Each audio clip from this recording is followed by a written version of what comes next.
Bom dia a todos, é um prazer enorme estar aqui, continuando essa parceria com o professor Nivaldo, Gesel e outros professores da casa. Vamos ver se eu consigo me entender com isso daqui, em primeiro lugar. Pronto. Antes de iniciar, eu queria complementar a fala inicial do professor Nivaldo e dizer que a nossa casa tem uma história relativamente longa e antiga também de tratar com as questões do desenvolvimento tecnológico brasileiro, né? Criamos aqui, em 1980, o Instituto de Economia Industrial, cuja atividade, em paralelo à Faculdade de Economia e Administração, a atividade principal era atividades de pesquisa e ensino na área de economia de indústria e tecnologia. Mais para frente, já no final dos anos 90, houve uma correta decisão institucional de juntar o Instituto de Economia Industrial com a Faculdade de Economia, que deu origem ao nosso atual Instituto de Economia, que então é responsável por ensino de graduação, pós-graduação e atividade de pesquisa. Quer dizer, a questão tecnológica está no embrião, né? No DNA dessa casa, né? E, de uma certa maneira, a gente tem participado desse debate antes do que a questão da inovação se tornasse uma moda também. Tá? Quer dizer, eu costumo sinalizar que a inovação torna-se consensual, por coincidência, há 20 anos atrás. Quer dizer, 20 anos atrás, o que aconteceu de extraordinário? O Banco Mundial publica um relatório anual importante, como são todos os relatórios do Banco Mundial anuais, cujo centro era a economia do conhecimento, né? E houve um reconhecimento explícito por parte do Banco Mundial. A gente tem que lembrar que, naquele momento, a economia global estava passando por um primeiro processo de globalização, né? Abertura, etc., etc., e a visão prevalecente era menos Estado, né? A discussão sobre política industrial era quase que interditada em todos os lugares, e esse relatório do Banco Mundial foi muito importante porque ele desamarra um pouco isso. Ele reconhece que a questão do conhecimento, né, da inovação, da ciência e tecnologia, exigem, né, uma ação deliberada e específica por parte dos Estados nacionais. Isso é um reconhecimento fantástico, né? Por parte de quem acompanha a visão e as publicações do Banco Mundial. E ela nos deu, né, a todos nós, espaço para pensarmos nos processos de transformação produtiva baseados no conhecimento e na inovação. Quer dizer, então, esse consenso, ele evidentemente tem uma série de coisas extremamente positivas, né? Mas ele nos traz, evidentemente, coisas reais e coisas não tão reais assim. Então, eu gosto muito de iniciar essa conversa dizendo que a gente vive, desde então, como um período de modo e moda, né?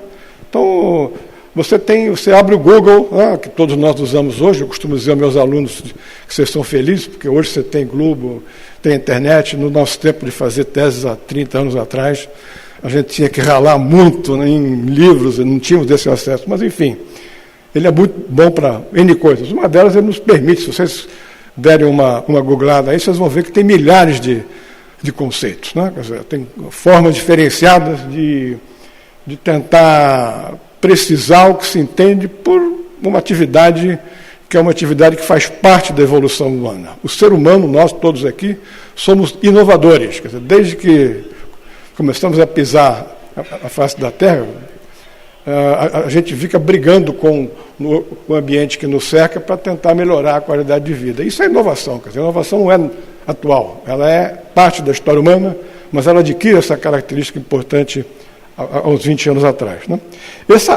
A questão do modo e da moda, né, ela traz algumas implicações muito importantes. O decano nosso, aqui no nosso instituto, dos intelectuais da casa que se preocuparam com a questão tecnológica e inovação, amigo meu, da professora Renata, né, já falecido, infelizmente, o professor Nivaldo, precocemente. O professor Fábio Herber, num dos seus últimos artigos no começo dessa década, ele fez uma survey, que é uma exigência de leitura que a gente tem para quem quer compreender a inovação. Né? Esse texto que está colocado aqui, que saiu na Revista Brasileira de Inovação, e que, com a ironia que ele tinha, né, quem o conheceu sabe muito bem dessa qualidade, né, ou por alguns defeitos dele, né, ele inicia dizendo mais ou menos o seguinte: se os conceitos tivessem uma analogia urbana, né, o conceito de inovação seria apropriado a uma dessas praças em forma de estrela, como a Charles de Gaulle em Paris, ou se a gente pensar no nosso país, vai para Belo Horizonte, você tem a Praça Raul Soares, que é um mercado municipal fantástico ali, para quem gosta de comida mineira, né? E ele dizia que essas praças onde apontam automóveis, pessoas vindo de direções diferentes, se encontram no centro e cada um continua na sua própria evolução. Isso acontece de fato. Entende? Quer dizer, cada vez que a gente tem que dar um curso de inovação, as primeiras aulas são para precisar. Não existe um conceito perfeito, mas existe um óculos e cada um de nós, aqueles que usam óculos, simpatizam com essa analogia que a gente possa fazer, né? Cada um dos óculos é para cada um perceber melhor a realidade. Então, a gente costuma dizer que a percepção que a gente adota, nós aqui, de compreender a inovação como um processo sistêmico, né? E que esse processo sistêmico tem características específicas, e a nacionalidade ainda é importante, mesmo no período da globalização, nada mais é do que um óculos, né? Quer dizer, não há uma obrigatoriedade de usar o óculos. Cada um usa o óculos que ele digamos assim, que ele deixa mais confortável, né? E para nós aqui a gente tenta utilizar essa percepção, né? Mas há um modo, né? Quer dizer, por que a inovação torna-se também, ou particularmente, algo consensual, é algo importante nesse quadro de transformação produtiva que é o que está em volta da nossa vida terrena nesse momento. Entende? Quer dizer, existem características da evolução da economia, da sociedade, do conhecimento, que fazem com que a inovação se torne cada vez mais crucial nos nossos processos de vida. Entende? Quer dizer, evidentemente, um deles é, cada vez mais, a gente está incorporando conhecimento em produtos. Há quase 20 anos atrás, num dos primeiros livros que a gente publicou sobre isso, tem um texto do professor Ivan da Costa Marques, que é um colega nosso aqui da UFRJ, conhecido de alguns de vocês, em que ele diz o seguinte: o tomate não é mais um tomate, né? Por quê? Porque o tomate é conhecimento numa forma que a gente pode comer. Quer dizer, então, todo o conhecimento e capacitação que a gente dispõe, ele está colocado na produção, distribuição, né, desse bem, né, desse produto agrícola. Quer dizer, os produtos e processos, quaisquer que sejam, eles estão cada vez mais embutidos de conhecimento. A gente compra salmão do Chile aqui, né, que vem mais barato do que um peixe que a gente pesca por aqui, porque o de lá tem conhecimento, né, na sua cadeia de produção, e o nosso peixe maravilhoso que a gente pode comer aqui, pescado na Baía da Guanabara, no seu processo de produção, distribuição, para chegar na minha feira, aquilo lá não tem conhecimento, por isso que ele chega mais barato. Né? Se é melhor ou pior é outra conversa. Se dá um peixe melhor, mas ele chega mais barato. Portanto, isso acontece e é importante nos processos concorrenciais. Né? O ciclo de vida, infelizmente, para nós consumidores, cada vez se torna menor. Né? Eu sou do tempo de que uma geladeira durava 50 anos, hoje eu tenho que trocar a cada 4, 5 anos, porque quando eu vou tentar consertar uma coisa, sai mais barato comprar uma nova do que outra. Tá? As novas tecnologias de base microeletrônica radicalizam isso. Né? Quer dizer, elas fazem com que, desculpe, minha mão ainda está um pouco... Né? Enfim, a gente tem muita coisa para falar, para variar. Um dos defeitos nossos como acadêmicos é colocar mais informação aqui do que a gente tem capacidade de colocar. Vocês vão desculpar, mas eu vou correr um pouco algumas coisas. Mas há um ponto que a gente tem que também sempre enfatizar. Será que é tudo tão muito virtuoso? Eu não vou entrar nesse debate, que é um debate longo, mas apenas coloquei algumas ilustrações que estão presentes no debate, por exemplo, hoje nos Estados Unidos. Né? Tem alguns autores, alguns economistas, como Robert Gordon, por exemplo, que têm dito que a economia americana tem problemas porque ela não está sendo capaz de continuar com processos de geração e introdução de inovações na sua economia como um todo. Ele diz, olha, tirando o Google, Amazon, essas coisas que são importantes, mas que têm um efeito muito pequeno na economia real como um todo, o resto da economia norte-americana está passando por uma fase de baixa inovatividade. Né? Eu não vou querer debater isso aqui, não temos tempo, não é o local específico, né? Mas talvez fique como uma provocação para que a gente também não possa entrar na moda de que achar que tudo está indo de uma forma muito perfeita. Tá? Eu gosto de utilizar a noção talvez mais simples de que a inovação é relacionada à transformação de uma ideia em alguma coisa que seja útil do ponto de vista econômico, dado que a gente está numa sociedade capitalista. Não? Então, passar um pouco rápido aqui. Tá? Há uma confusão, infelizmente, eu tenho que repetir isso, apesar de ser óbvio para todos nós. Não? Cada vez que eu vejo, escuto algum debate, muita gente ainda pensa que invenção é igual a inovação. Tá? Não é. Né? A ideia nova é uma coisa fantástica. A transformação disso no produto, no processo, é um processo muito mais complexo. Né? Thomas Edison dizia isso há 100 anos atrás. A invenção é 1%, a inovação é os outros 99%, que é você ralar, entendeu? Sangue, suor e lágrimas para fazer isso. Né? E também a noção de que a transformação de uma ideia para que ela vire uma inovação é um processo complexo, cheio de características específicas, que existem uma série de estudos, por exemplo, que mostram que para cada 100 ideias, uma apenas vai virar inovação. O pessoal que mexe com startup sabe muito bem o Vale da Morte, né? Quer dizer, aquela ideia de que cada 100 que sai, 99 ficam no meio do caminho. Quer dizer, uma só que vai se tornar uma Google ou uma Amazon, etc. Né? O debate principal no plano conceitual é uma ingênua tentativa de adaptação do que o economista famoso Schumpeter nos colocou há mais de 100 anos atrás, definindo inovação como um ato de vontade de um indivíduo, né? Mas para uma coisa mais complexa, como um processo, e aí é que vai a importância fundamental, porque a gente vai falar, que é um processo coletivo e sistêmico. Ninguém inova sozinho. Pode dizer, mas eu faço inovações na minha fábrica, na minha empresa, que eu não preciso de nada de fora. Você pode sim, você inova, você faz uma inovação marginal, uma coisa pequena, que pode ter um efeito importante na sua produtividade. Quer dizer, quanto mais a tua inovação se aproxima de uma radicalidade, mais você vai precisar do seu vizinho. Tá? Ou do seu inimigo. Né? Quer dizer, um exemplo que a gente gosta de dizer é que você tem uma briga poderosa hoje em dia em escala global, para essa coisa que todos nós temos no nosso bolso, é a Apple brigando com a Samsung. Né?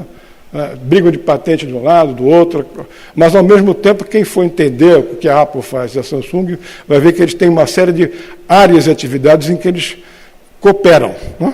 Eles brigam pelo mercado, fazem uma série de coisas, mas ao mesmo tempo cooperam, participam de redes, que é um pouco o final da nossa discussão hoje pela manhã. Então, a partir da compreensão de que inovação é um processo coletivo e sistêmico, a gente pode talvez pensar um pouco em atender ao que o professor Nivaldo solicitou que a gente provocasse vocês, que é tentar assentar algumas bases conceituais, né, que a gente tem utilizado aqui no nosso estudo de economia e particularmente nesse projeto fantástico que estamos fazendo em colaboração com o GESEL. Né?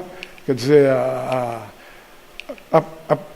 a primeira noção é que, e a gente tem que enfatizar isso, é que até os anos 70 havia uma percepção de que a inovação era um processo linear. Né? Os primeiros grandes estudos que foram feitos para tentar compreender isso que a gente chama de inovação, eles datam dos anos 50, e eles são um resultado indireto da Guerra Fria. Né? Quer dizer, a guerra mostrou várias coisas. Uma delas, que é algo muito importante, é que inovações ganham guerra. Né? Quer dizer, tem alguns estudos interessantes que mostram que quando os japoneses abateram um avião norte-americano e perceberam que eles não conseguiam captar o material, compreender os materiais que faziam parte da fuselagem do avião norte-americano, eles começaram a perceber que a guerra estava sendo perdida. Não é? E, não à toa, no âmbito da Guerra Fria, você teve uma série de estudos que eu não vou ter tempo de discutir aqui, mas que marcam o início, contratado pelo Departamento de Defesa dos Estados Unidos, junto ao Illinois Institute of Technology, que avançam na compreensão desse processo. Os economistas, para variar, foram os últimos a entrar nesse debate, né? Eles se recusam a entrar em certas coisas que são um pouco mais pertinentes com... Quando eu falo eles, eu me incluo neles, né? Não estou falando dos outros, não. Né? Mas a percepção inicial é que a inovação era que nem uma fábrica de salsicha. Tá? Né? Ela passaria por certos processos que iriam, ou, se você olhasse por um lado, a partir da ciência e tecnologia, você joga um pouco de dinheiro na ciência, que, como na fábrica de salsicha, vai sair uma inovação lá. Tá?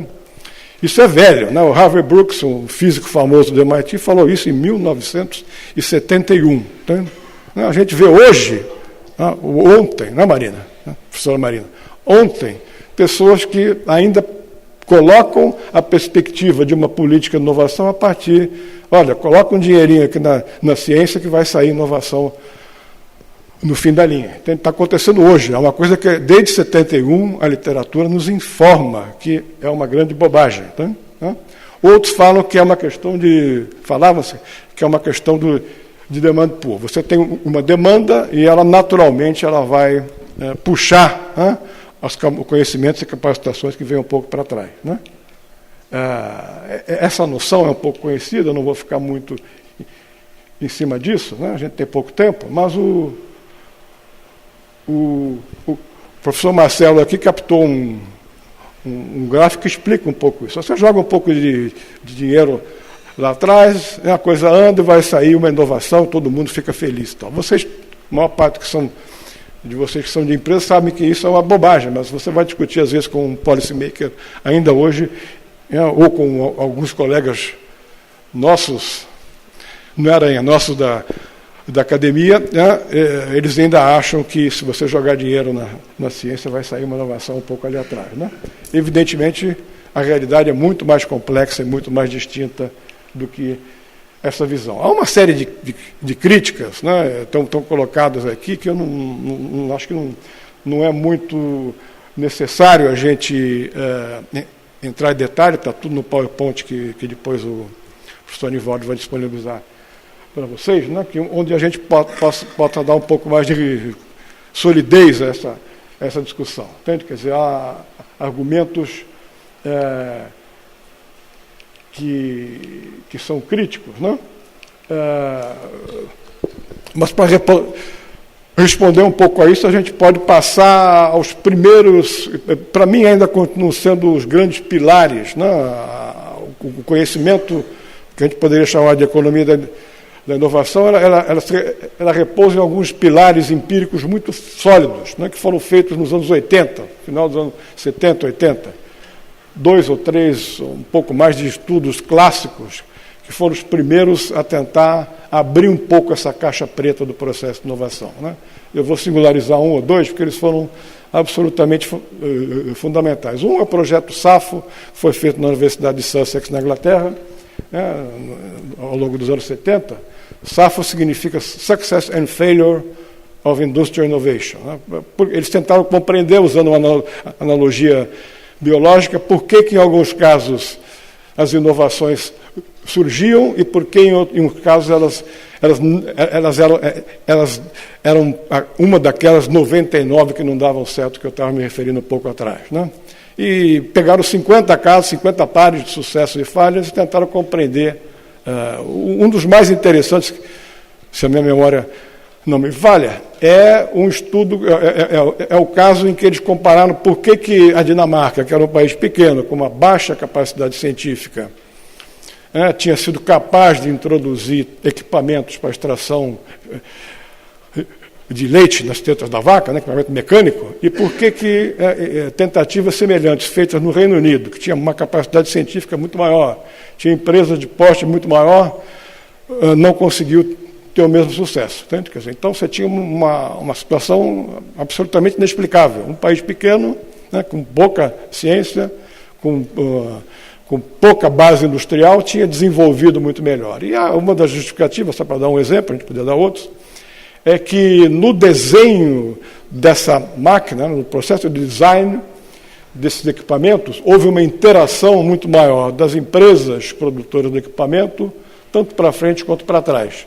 Não apenas com a academia, que a academia é importante, mas com os usuários. Quer dizer, foram perguntar para os caras que estavam do outro lado da ponta se aquele negócio que eles estavam bolando funcionava ou não. Então, enquanto que no Reino Unido, né, as grandes empresas, talvez achando que o que elas iam fazer ia ter um design perfeito, fizeram uma máquina que era robusta tecnicamente, mas que não atendia a uma série de especificidades que os usuários teriam a cumprir. Né?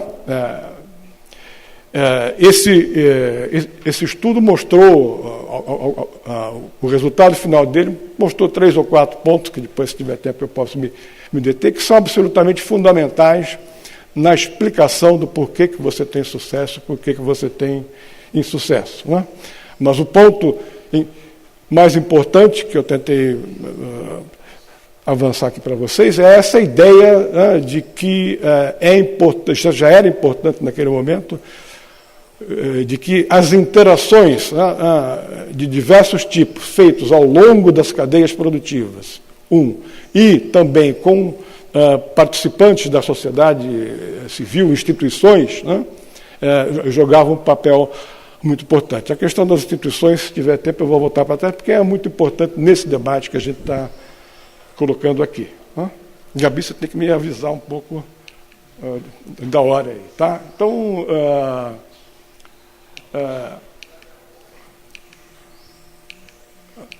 esse outro estudo, também da mesma época, segue na mesma direção. Entende? Quer dizer, ele tentar compreender quais são as fontes principais, né, de inovação, usando uma certa amostragem, né, e mostra, né, que as fontes externas são extremamente importantes. Né? As fontes internas são, mas também as externas, né, fornecedores, clientes, serviços especializados, universidades, talvez não tão importante como a gente da universidade gostaria de achar, né? Mas com uma importância relativa também. Né? Enfim, do outro lado do Atlântico, o professor Richard Nelson, que é um dos 3 grandes, da Santíssima Trindade dos economistas da inovação. O outro, o professor Chris Freeman, que estava por trás de Susskind, já falecido. O professor Nelson tem quase 90 anos, está ativo, continuando a contribuir com o seu conhecimento. Né? Quer dizer, o estudo dele foi a primeira Pintec feita nos Estados Unidos, com uma metodologia diferente, etc. Né? A Pintec é a pesquisa de inovação tecnológica que o nosso IBGE faz e que tenta compreender como a nossa economia realiza esse processo. Né? A Yale Innovation Survey, ela se centrou em grandes empresas norte-americanas e teve descobrimentos fantásticos. Talvez o mais interessante para o nosso debate atual é que mesmo as empresas norte-americanas, nas áreas mais importantes, né, utilizavam como o seu método de aprimoramento tecnológico e de busca de inovações, né, o que a gente poderia dizer de uma forma educada como engenharia reversa, né, ou, de uma forma um pouco mais deseducada, dizer que é uma pirataria tecnológica. Quer dizer, não a cópia, porque a cópia necessita de um certo conhecimento aqui. Então, a engenharia reversa é um termo mais correto. Quer dizer, a ideia de que você se apropria de conhecimento e capacitações que estão disponíveis, e no caso que não sejam passíveis de propriedade intelectual, e em abrindo uma caixa preta de um produto novo, você consegue identificar como é que esse produto e processo é feito. Né? Evidentemente, está colocado aí engenharia reversa como elemento fundamental, mas, ao mesmo tempo, capacitação interna. Né? Quer dizer, e isso está ligado à própria, no caso americano, à estruturação do Sistema Nacional de Inovação daquele país, centrado em algumas coisas. Nesse período aqui de análise, você ainda tinha uma importância muito grande dos centros internos de P&D, como sendo elementos fundamentais nesse processo de geração de conhecimento. Isso foi nos anos 70. A gente tem que pensar que de lá para cá muita coisa mudou. Quer dizer, na época, a IBM tinha um centro de P&D, e cada ano sim, cada ano não, um dos prêmios nobres de física era um cientista da IBM. Tá? Hoje em dia, a IBM não tem mais nada disso. Nem ela, nem as grandes empresas norte-americanas, por exemplo, que foram, por uma questão de transformação nas suas estratégias, ligada ao processo de financiarização, no meu modo de ver, elas foram cada vez mais jogando para fora, né, o seu laboratório interno de P&D, deixando em alguns casos, na maior parte dos casos, uma capacitação interna mínima para poder se acoplar com o que era feito fora. Né? Mas, naquela época, essas coisas foram significativamente importantes. Tá? O ponto importante desses estudos iniciais, e aí eu já me refiro a uma segunda fase, isso aqui está num livro do professor Richard Nelson, publicado em 93, que é sobre sistemas nacionais de inovação. Né?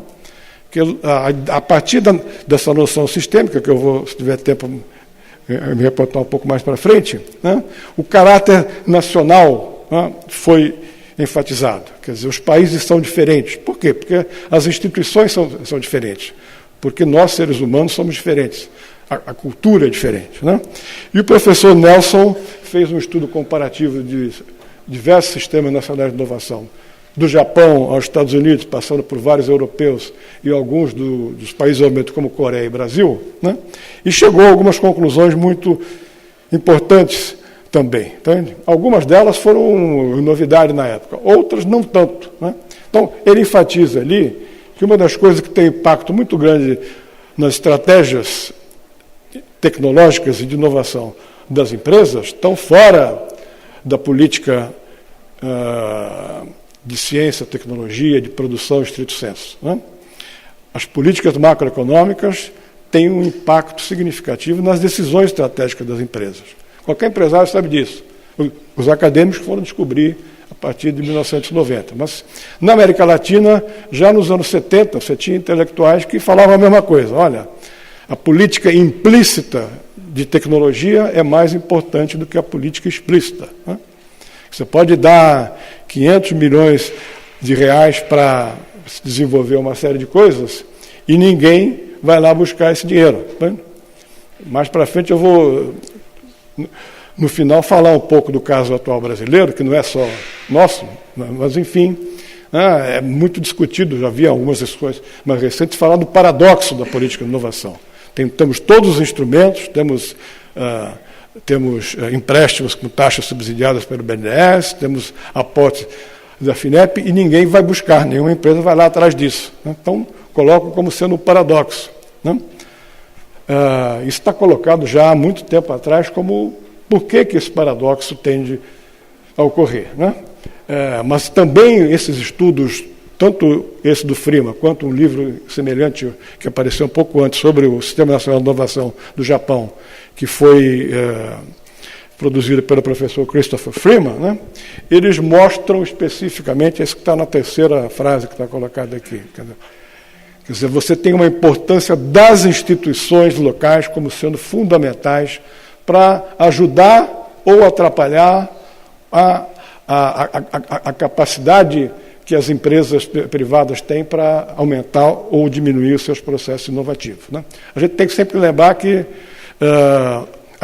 a decisão empresarial de investir em inovação, ela é restrita por duas variáveis muito simples, quer dizer, custo e risco, não tem outra coisa. Tá? As políticas geralmente tendem a atacar a questão do custo. Né? Quer dizer, então elas tentam baixar 2% ou 3%, né? Te dão um subsídio implícito, ou você pode utilizar uma série de outros mecanismos. Elas atacam muito mal, né, a questão do risco. Né? Por quê? Porque a empresa, evidentemente, olha o risco para frente e fala, bom, eu vou investir aqui, eu não vou investir ali. Espera aí, se o risco for muito grande, eu pego esse dinheiro aqui, jogo no mercado de capitais, que eu posso continuar tomando meu risco tranquilo aqui, e a remuneração está dada. Por que eu vou entrar numa seara absolutamente não prospectada, né, sendo que daqui a 6 meses, 1 ano, eu posso ter jogado fora os meus recursos? Quer dizer, esses estudos mostraram casos reais em que as empresas perderam dinheiro porque apostaram numa rota tecnológica que não deu certo um pouco para frente. Tá? Essas evidências empíricas, elas começam a dar base para essa percepção maior da complexidade do processo de inovação e do fato de que ninguém inova sozinho e que temos que pensar de uma forma coletiva, se quisermos avançar na nossa compreensão. Então, no fundo, a noção básica que está por trás do conceito de sistema de inovação é que o desempenho inovativo ele depende não apenas do desempenho das empresas ou das organizações de ensino e pesquisa, mas também como elas interagem entre si, né, e com outros atores e instituições, e como elas são impactadas por esse sistema institucional que está por trás dela. Né? A gente conhece aqueles que tentam fazer projetos comuns, universidade e empresa, sabem das dificuldades institucionais, né? Mas essas se extrapolam para outras características que a gente possa pensar. Entende? Para nós, a noção sistêmica é uma ferramenta analítica. Entende? A gente tenta olhar um problema. Qual é o problema? O problema é, temos uma baixa inovatividade na economia ou em áreas assim, assado. Quer dizer, vamos tentar entender o porquê existe isso a partir dessa percepção de que inovação é um processo, né, é um processo complexo, né, ao longo do tempo, com diversas etapas, cada uma delas apresentando desafios que são tanto técnicos, tecnológicos, estrito sensu, e econômicos, né? Desde uma decisão que a empresa tem de entrar numa empreitada com relação a inovar. Né? É um processo extremamente complexo. Né? O MIT fez, há uns 30 anos atrás, um grande estudo sobre as deficiências competitivas da estrutura produtiva norte-americana, né? E um dos estudos que eu lembro muito bem é da automobilística. Então, eles estavam preocupados, na época, com a indústria automobilística japonesa. Hoje tem que começar a se preocupar com a chinesa. Eu estive na China 3 semanas agora, fui ver uma exposição de inteligência artificial e os chineses estão andando de lavada, né? Vocês podem imaginar, de carro elétrico, né? De todos os tamanhos, desde aquele pequeno que até carro esporte parecia uma Porsche ali, elétrica, já estão sendo implementados e assim por diante.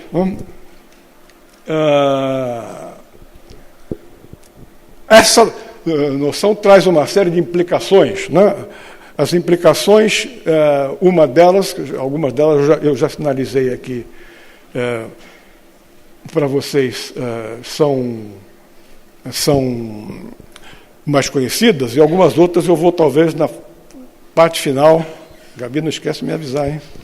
Por favor, senão eu pulo aí. Hã? Já deixou. Agora? Então temos mais um pouco de tempo aí, né? Quer dizer, ela é utilizada tanto na literatura quanto na literatura acadêmica quanto na formatação de política, às vezes de uma forma um pouco diferenciada. Entende? A gente costuma dizer que você tem duas visões do que seria um sistema nacional de inovação, ou um sistema de inovação setorial, como a gente possa colocar, como, por exemplo, no caso nosso aqui, o sistema de inovação do setor elétrico brasileiro. Né? Quer dizer, uma delas a gente chama de uma visão restrita. Então, a visão restrita, por que ela é restrita? Porque ela enfatiza apenas um elemento que é talvez o mais importante, fundamental, condição necessária, mas não suficiente para a compreensão desse processo como um todo.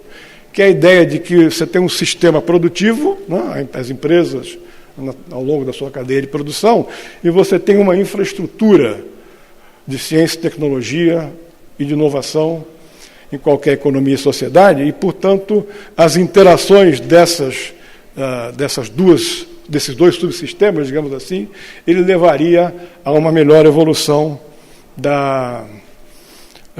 do próprio Sistema Nacional de Inovação. Entende? Uma das coisas principais que sai como corolário para a política de uma visão como essa, por exemplo, é uma ênfase muito grande, que eu acho correta, né, nas relações universidade-empresa. Elas são importantes. Né? Agora, a gente tem que lembrar que elas viraram também moda nos últimos 20 anos, mas no Brasil, né? Aqueles mais velhos, eu, Aranha, assim e tal, né? A gente lembra que em 1974, né, a maior parte de vocês não tinha nascido. Né? A FINEP é uma instituição brasileira inovadora, né, uma brilhante inovação institucional, capitaneada pelo professor Pelúcio, há 50 anos atrás, no BNDES. Ela criou o primeiro programa mundial de relação universidade-empresa. 50 anos. Né? Isso foi muito importante para uma série de coisas, mas não foi o elemento alavancador de um processo de transformação da nossa economia e sociedade. Né? E a nossa percepção é que, por trás, né, além dessas instâncias, você tem uma série de outras situações que são fundamentais para explicar a maior ou menor inovatividade de uma determinada economia. Entende? Quer dizer, uma delas, evidentemente, é todo o aparato institucional. Né? Pergunta se tem TCU, por exemplo, nos Estados Unidos, entende? Ou se o TCU atrapalha a política de inovação norte-americana ou a chinesa. Entende? Não estou criticando o TCU, senão daqui a pouco tem coerção, se bem que agora já não pode mais. Né? Mas, enfim, nem acho que tem uma série de pontos positivos. Entende? Mas você vai falar com o pessoal da FINEP e ver como é que é a preocupação deles de que o TCU não vai prender alguém ali, ou algum de nós professores, né, Aranha? Se você fizer uma coisa equivocada, né? Apesar de que a lei, hoje em dia, a nova lei, as novas legislações relacionadas à inovação no Brasil abrem um espaço muito grande, mas qualquer professor que eu conheço, a lei está lá, mas eu tenho medo de ser preso daqui a uma semana se eu fizer uma coisa ou outra, etc. Entende? Quer dizer, isso pesa, entende? Quer dizer, essas instituições pesam. Né? E algumas delas, a gente tem N exemplos em diversos países, elas podem alavancar, né? Elas podem melhorar a capacidade inovativa de uma economia ou podem trazer uma série de problemas. E, evidentemente, que a gente tem que pensar um pouco que a demanda é muito fundamental, entende? Particularmente para países como o nosso, que tem uma distribuição de renda, eu não encontro adjetivo, né, para dizer quão horrorosa ela é, mas que, ao mesmo tempo, nos faz ter uma série de mercados segmentados para qualquer atividade, desde sapato, né, quer dizer, você tem mercado de sapato para pessoa de baixa renda e para quem tem dinheiro para comprar couro italiano, né, pagando $1.000 ou não. Né? Mas também, vocês sabem muito bem disso, você tem um mercado segmentado para utilização de energia elétrica também. Tá? Quer dizer, não dá para tratar do mesmo modo empresas, não dá para tratar do mesmo modo pessoas que têm uma renda familiar X e outras que não têm um padrão de subsistência. Quer dizer, essa característica do mercado segmentado ela é importante para a definição das possibilidades de inovação de uma determinada economia. E, evidentemente, você tem certas condicionalidades que têm a ver com a interação com certos processos geopolíticos, sociais, econômicos globais. Entende? Então, o Brasil faz parte do Acordo de Basileia. Entende? Muito pouca gente se dá conta de que o Acordo de Basileia coloca uma série de condicionantes para a atuação de bancos públicos, né, que, de uma certa maneira, impedem, né, uma possibilidade de uma política mais ativa e virtuosa. Tá? O BNDES tem sido muito citado ultimamente ali, mas ele tem uma série de coisas que ele não pode fazer porque ele está atrelado ao Acordo de Basileia. Então isso impede, né? Quer dizer, o empresário às vezes vai num banco como o BNDES, fica irritado pela burocracia, etc. Mas se o BNDES não seguir isso, vem o Acordo de Basileia e nos dá uma pancada enquanto país na cabeça. Quer dizer, essas coisas todas afetam. Né? E se a gente não colocar elas no nosso plano analítico, a gente vai chegar a um mundo um pouco, a uma visão um pouco mais equivocada. Né? Quer dizer, já falei um pouco sobre isso, a diferença de países que fazem com que ainda hoje em dia você tenha que falar no caráter nacional. Quer dizer, todos nós sabemos de coisas que podemos fazer com a globalização, particularmente em áreas como a gente vai discutir daqui para frente, que é a formatação de redes. Quer dizer, qualquer rede hoje de pesquisa, de desenvolvimento, de inovação, ela tem que ter um caráter local, tem que ter um caráter territorial, tem que ter um caráter nacional, mas se ela não estiver plugada em coisas de fora do país, ela está perdida. Entende? A gente tem que acompanhar, tem que interagir, e todo mundo faz isso em diversas instâncias, e é bom que continue fazendo. Eu conheço alguns tipos de parcerias que são feitas em empresas que concorrem. Por exemplo, Fórmula 1. Né? Você tem, uma vez por mês, pouca gente sabe disso, uma vez por mês vai um engenheiro da Petrobras, da Shell, todos vão para Silverstone. Né? Tem para várias atividades. Eu tenho uma pessoa que eu conheço que é da área de óleos. Né? Então, uma vez por mês, os caras que fornecem óleo para a Fórmula 1, as empresas, a Petrobras e outras, se reúnem em Silverstone. Os caras vão lá, passam 3 dias fazendo um update dos avanços tecnológicos que fizeram naquele mês passado. É uma coisa muito rápida. Né? E eu perguntei, mas como é que vocês têm essa coisa da tecnologia proprietária ou não? Não tem problema, lá a gente abre, tem uma série de coisas que todo mundo abre, porque todos ganham. Depois cada um traz para casa e adapta aquela discussão ao seu caso específico. Então, as colaborações existem, elas são importantes mesmo entre empresas que possam ter uma concorrência pesada. Né?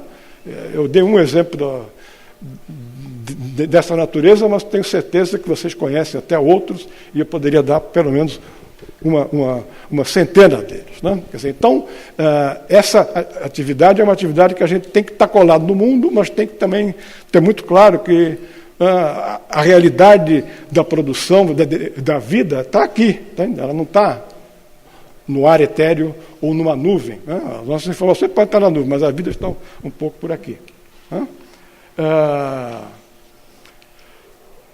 Eu acho que essa percepção, como eu estava dizendo, traz uma série de implicações. Né?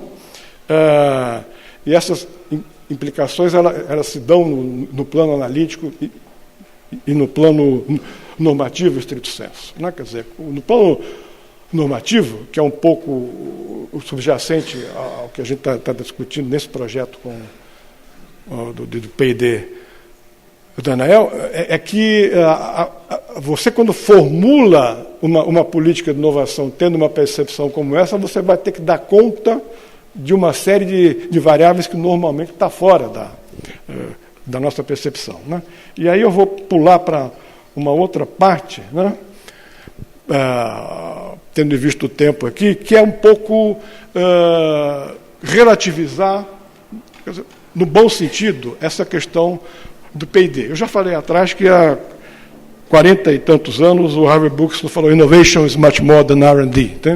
P&D é uma coisa que é importante, sempre foi importante, a importância muda, mas a primeira coisa que eu tenho que dizer com relação a isso é que é um dos piores conceitos que eu já vi na vida. É um conceito ruim, porque ele é não conceito. Muito pouca gente sabe qual é a origem disso. A origem do conceito de P&D é uma questão eminentemente estatística. Né? Quando se começaram a fazer as primeiras surveys sobre essas coisas que a gente está falando aqui no âmbito da União Europeia, né? A noção de P&D veio para tentar separar o que a empresa privada ou pública faz como atividade de busca de conhecimento, né? O que ela faz de uma forma rotineira do que ela faz de uma forma não rotineira. Né? Então, tudo que era não rotina, né, na busca de conhecimento, era P&D. O que era rotineiro, no meu tempo, era isso. Hoje em dia, não sei nem como funciona mais. Controle de qualidade. Controle de qualidade era rotineiro. Né? A empresa, particularmente aquela que funciona por batelada, né, elas faziam e continuam fazendo, por amostragem, um controle de qualidade. Mas se era feito de uma forma rotineira, não era P&D. Agora, outras coisas que não eram rotineira eram P&D. Como é que esse conceito sobrevive hoje, no momento em que P&D é rotineiro já? Né? Depois você pode me explicar. Né? Tenho certeza que você... Estou falando com meu amigo Aranha aqui, que eu não vi há muito tempo, estou muito feliz de reencontrá-lo aqui. Né?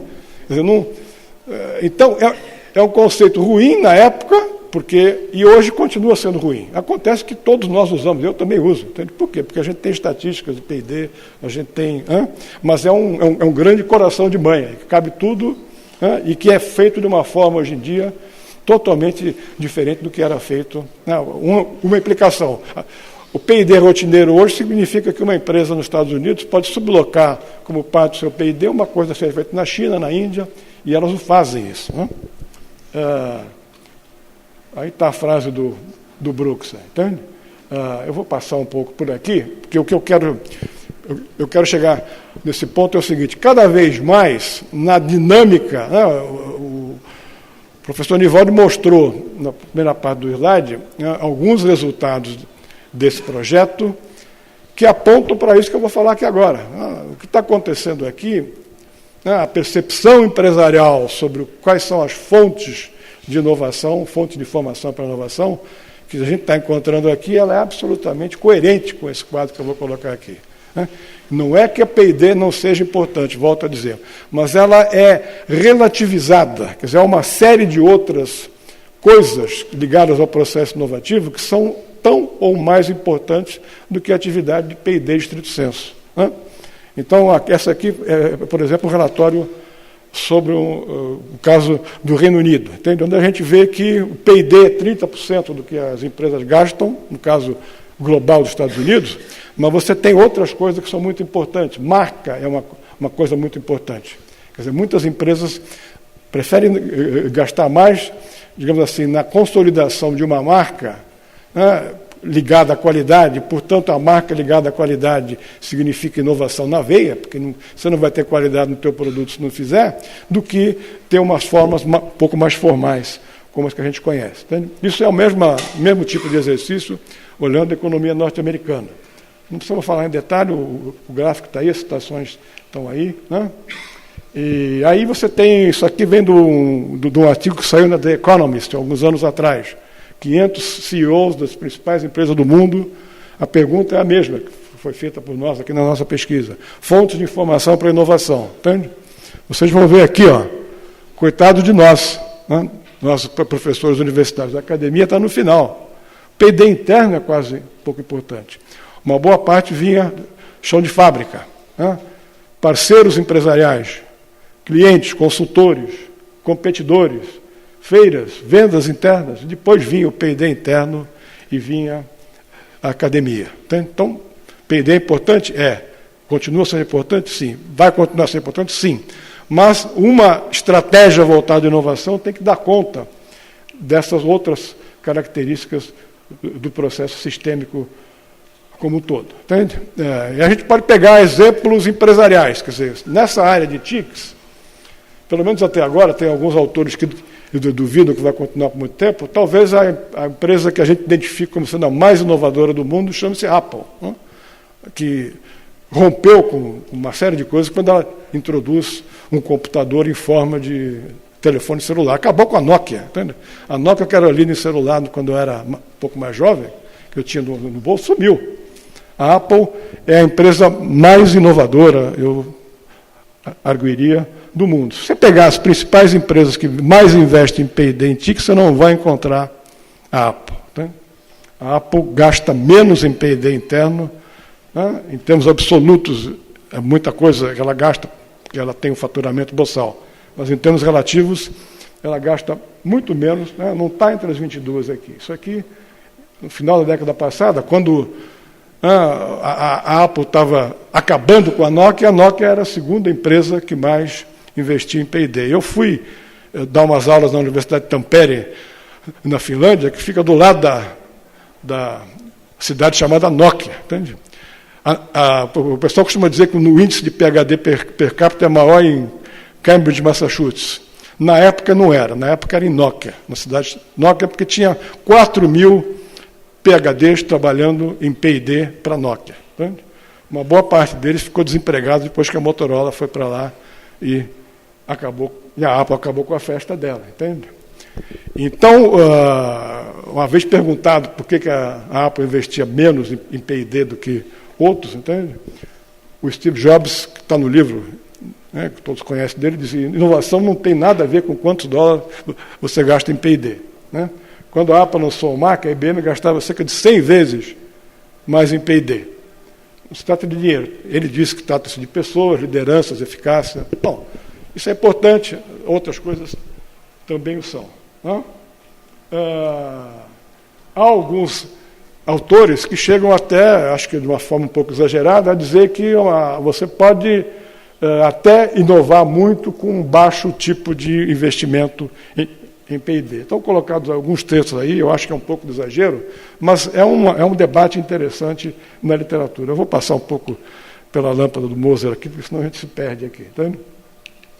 Eu vou falar, e aí acho que encaminho um pouco para o final, tentar colocar alguns exemplos do ponto de vista de sucessos com uma política que foi pensada, tendo implícita ou explicitamente essa noção de sistema de inovação por trás, e terminar um pouco com uma ponte com a questão das redes de inovação que vai ser tratada pela professora Renata em seguida. Entende? E, para isso, eu ponho esse gráfico, que é um gráfico extremamente provocador. Né?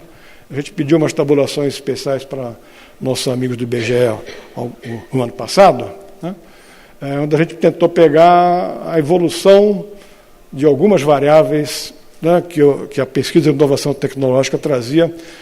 No caso, eu pedi um corte de empresas com mais de 500 empregados. Por que isso? Porque o foco da política de inovação brasileira dos últimos 20 anos, eu diria, tem sido a grande empresa. Tá? Quer dizer, as pequenas empresas têm alguma coisa, a inovação social tem menos ainda, são caixinhas ali, mas o foco, temos que fazer com as grandes. Tá? Então, todos os mecanismos que a gente tem são para as grandes empresas. Né? Eu diria que a gente tem uma política de inovação cuja raiz está em 99, ela não está no início do governo Lula. Ela está, quem introduziu a nova política de inovação foi o segundo governo FHC, através de uma ação extremamente virtuosa do Ministério da Ciência e Tecnologia de então. Eu não sei como é que eles conseguiram ganhar a batalha com os economistas do Ministério da Fazenda, mas eles conseguiram em 99. Né? E desde então a gente segue. O governo Lula não fez mudanças radicais na forma de pensar a política de inovação que foi pensada anteriormente. Quer dizer, ele teve uma série de outras coisas, mas, enfim, são 20 anos. Né? Tem também 20 anos. Né? E são exatamente por coincidência ou não, até porque uma das coisas foi se viabilizar pelo IBGE a criação da pesquisa de inovação tecnológica, a gente tem esse quadro aí. Entende? A política foi para P&D de grande empresa, né? E o comportamento de gastos em inovação em P&D por parte dessas grandes empresas, ele chega a cair. Entendeu? Tem alguns problemas metodológicos que talvez expliquem o porquê dessa primeira grande queda daí. 2000, 2003, eu seria um pouco cauteloso em afirmar que houve uma queda tão grande. Mas de lá para cá, quando a política vai para frente, né? A gente observa esse quadro, que não é um quadro muito satisfatório. Tá? A gente não tem debatido isso muito no Brasil, porque a gente está num debate muito mais complexo, e também porque a partir de 2015, 2016, a inovação deixou de ser prioridade. Tá? Ela caiu de uma caixinha para outra, e eu já soube de alguns eventos em Brasília, onde representantes do governo disseram que a inovação não é mais prioridade para o governo federal. Isso pode estar representado, por exemplo, pela queda de gastos em P&D, é um equívoco. Agora, ao mesmo tempo, você tem isso. Tá? E isso. Agora, isso acontece só no Brasil? Não. Ela não acontece só em alguns poucos países. Ela não acontece na China, ela não acontece na Índia, ela não acontece na Coreia, ela não acontece nos Estados Unidos, né? Para não dizer que eu estou pegando só um lado aí. Mas da Estônia à África do Sul, todas as políticas foram mais ou menos iguais e o resultado é mais ou menos parecido, e alguns autores conhecidos têm chamado isso de um paradoxo. Temos política no Brasil, na Estônia, no Diaba 4. Falo Estônia porque tem um texto específico sobre o leste europeu, que seguiu um modelo mais ou menos igual. E os resultados são exatamente semelhantes. Temos um grande arsenal de mecanismos de política para a inovação, cujo resultado é esse que aí está. Né?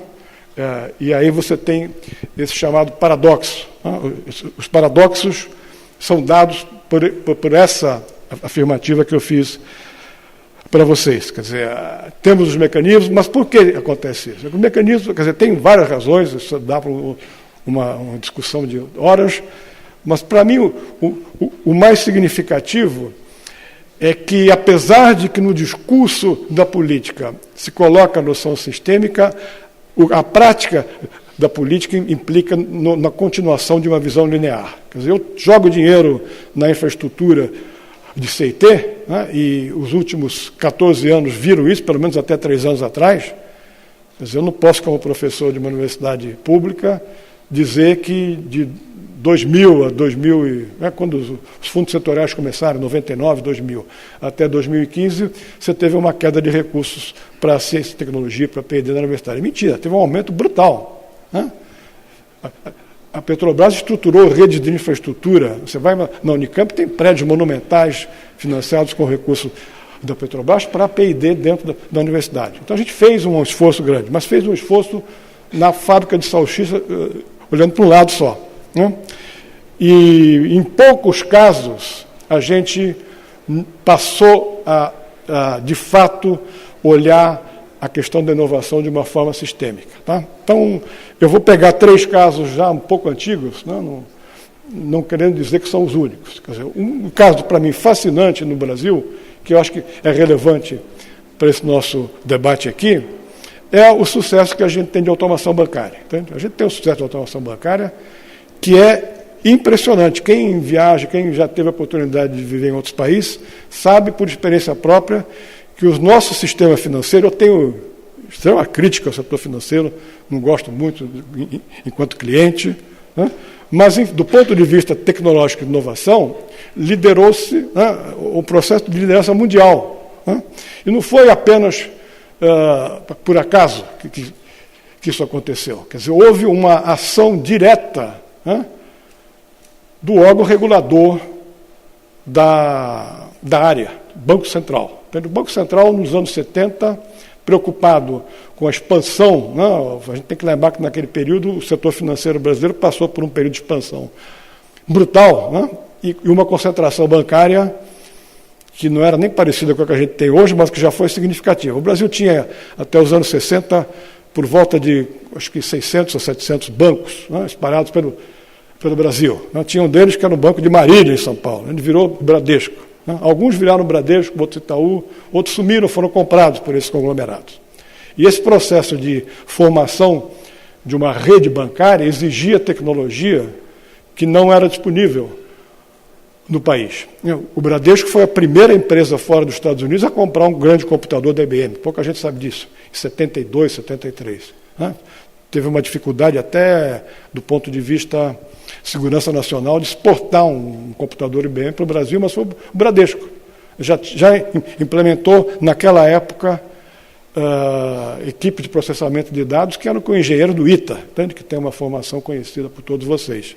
É uma capacitação enorme. O Banco Central coloca uma série de medidas, né, cuja finalidade era a modernização do sistema financeiro brasileiro. É óbvio que ele fez isso em articulação com os bancos, né? Não fez de uma forma autoritária, foi um processo coletivo. Isso levou os bancos a buscarem uma estratégia de se adaptar. Então, em tantos anos, você vai ter que automatizar o cheque, foi uma das coisas que foram feitas. Não tinha tecnologia para isso. Os nossos bancos, a primeira coisa que eles fizeram foi o quê? Eles foram para a IBM, para o Burroughs, tentaram importar a tecnologia. Não existia, porque essa característica do sistema bancário brasileiro era única. Os Estados Unidos, naquela época, hoje não mais. Os bancos, mesmo o Citibank, por exemplo, ele, do ponto de vista de varejo, ele era limitado a trabalhar no estado de Nova York. Portanto, ele tinha 10 agências. Como pegar uma tecnologia que foi desenvolvida para 10 agências do Citibank nos Estados Unidos, que a IBM tinha, e trazer para um Bradesco que tinha 4.000 agências? Não foi possível ser feito isso, foi feito com desenvolvimento e capacidade de inovação brasileira. Os mais antigos lembram que tanto o Bradesco quanto o Itaú criaram empresas. Primeira vez que o Banco Brasileiro fez empresa produtiva. Né? Saiu da circulação, entrou... Né? O Itaú criou o Itautec, que até poucos tempos atrás, para minha infelicidade pessoal, né? Eu achei que foi um equívoco, foi vendida para os japoneses aí. Né? O Bradesco também criou uma empresa. Os outros bancos criaram a tecnologia bancária, que é por trás dessas caixas que a gente tem aqui. Naquele período, qualquer banco inglês estava 500 séculos atrás do nosso, do ponto de vista tecnológico. Quer dizer, foi um processo colegiado, né, com várias redes, quer dizer, uma delas foi a da automação bancária, capitaneadas pelo que, para mim, pessoalmente, não é porque a gente está aqui com a ANEEL, né, é a posição que eu tenho, com o instrumento mais poderoso que o Estado pode ter, né, para ajudar a virtuosidade de processos inovativos, que é o poder de regulação. Entende?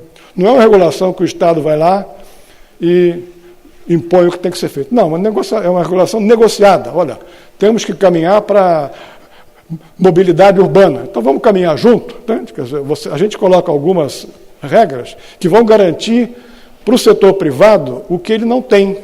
Lembre-se que eu falei, vocês sabem disso bem, custo e risco. Os mecanismos são todos para custo. Para risco não tem nenhum. Então, olha, vamos fazer um sistema de redes, vocês estão garantidos para frente que a gente vai bancar isso do ponto de vista institucional. Pode ser bancar mercado, pode ser bancar de uma série de outras formas. Tá?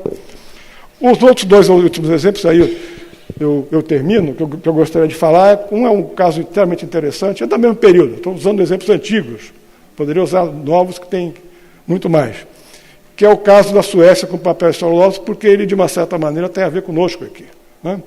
O Brasil fez uma revolução, inclusive através de redes de pesquisa, redes de P&D, na área de produção de papel e celulose. A rede brasileira, eu esqueci o nome, porque eu estou ficando um pouco esclerosado, se o Aranha sabe dela bem, mas foi uma rede que contava com todas as empresas privadas, nacionais e multinacionais, que produziam papel e celulose, e faziam a cadeia para trás. Entrava a Embrapa, as universidades, e em cima dessa rede a gente foi capaz de radicalmente transformar a nossa capacidade de produção de papel e celulose. Né? Por algumas razões muito simples. Uma delas é que a gente viabilizou economicamente a produção de árvores, não sei o nome da planta, eucalipto, né? Eucalipto, para produzir economicamente o eucalipto em 5 anos. Entende? Na Suécia, que era o grande líder mundial de papel e celulose, eles produziam em 15, por uma razão muito simples. Quer dizer, eles tinham tecnologia, nós não tínhamos tecnologia, criamos. Mas a gente tinha uma outra coisa que eles não tinham, que é a natureza, o sol aqui. Né? Eles não têm. Então, eles conseguem abater economicamente um eucalipto em 15 anos. Não há condição de competitividade. Os suecos se viram na seguinte solução: vamos esquecer papel e celulose, vamos passar para uma outra coisa, porque nós perdemos essa guerra já. Eles fizeram uma coisa extremamente importante, quer dizer, e não foi só o governo, não foi o governo junto com a Federação das Indústrias de Papel e Celulose Sueca, capitanearam um grande esforço de transformação da indústria de papel e celulose sueca. Bom, se a gente não pode competir com esses malucos lá do Brasil em commodity, vamos agregar valor. Né? Então passaram a fazer papel mais fino, papel de xerox, né? Esse papelzinho de carta que todo mundo gosta de trocar, né? Agregaram valor. E para isso montaram uma rede, né, interna que ia universidade, empresa de software, empresa de bem de capital, a cadeia inteira, né, e em 5, 10 anos eles reinventaram a indústria de papel e celulose, né, agregando valor e deixando a riqueza ficar dentro do seu país. Né? Mas também, para terminar, eu vou pegar o caso norte-americano, porque ele tem impactos até hoje. Nos anos 80, o Reagan, quando assume a primeira vez, né, o governo daquele país, ele fez um equívoco, mas que foi rapidamente corrigido. Né? Quer dizer, ele chamou para assessorá-lo os economistas da Universidade de Chicago. Né? Trouxe lá os caras falaram, abre todo esse negócio aí. E os japoneses, que tinham uma política muito fina, em 3, 4 anos passaram a dominar 90% do mercado americano de semicondutores. Tá? Bom, os capitães da indústria de semicondutores dos Estados Unidos chegaram para o Reagan e falaram, escuta, 2 coisas. Primeiro, você manda esse pessoal de volta para a universidade lá, porque eles estão atrapalhando mais do que ajudando. Tá? 1. 2, qual vai ser a nossa resposta para essa competitividade japonesa? Tá? Então, eles criaram uma rede, mais uma vez, né? Um consórcio que chamou-se Sematec, né? O governo norte-americano colocou $1 bilhão nos anos 80 para viabilizar esse esforço coletivo. Né? Eles criaram uma instituição nova que era uma espécie de centro comum de P&D das empresas. Né? As empresas faziam conjuntamente uma série de avanços voltados para as suas necessidades.